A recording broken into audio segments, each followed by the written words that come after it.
and welcome to the veto session edition of the 2-Minute Drill. The legislature will return tomorrow to take up the 6-day veto session. The veto session is supposed to deal with only the vetoes of legislation previously passed, but every year there are many ideas for new initiatives to be taken up while the legislature is in town. In particular, we've heard a lot of rumblings about property tax relief. We've heard a lot of rumblings also about infrastructure investment, the need for a new capital bill. Also, Medicaid is very important, and that one may get some real traction there. But a new initiative that we are supportive of is Senate Bill 1451.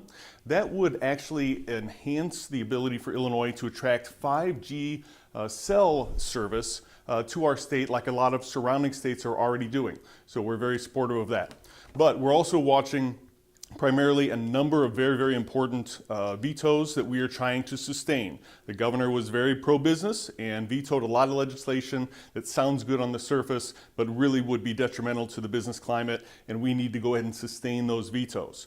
Top of the list, Senate Bill 81. That is the minimum wage increase to $15 an hour.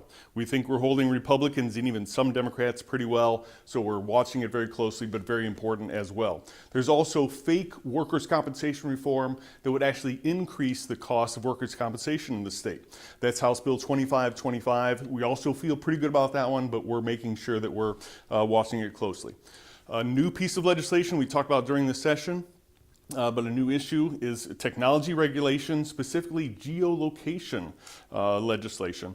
We would be the first state in the nation to try and regulate geolocation and the internet from Springfield, Illinois. That doesn't make sense. The governor vetoed a bad piece of legislation, and we're looking to go ahead and sustain that veto as well. There's also a tax bill, important tax bill, House Bill 3419, we're working very closely on.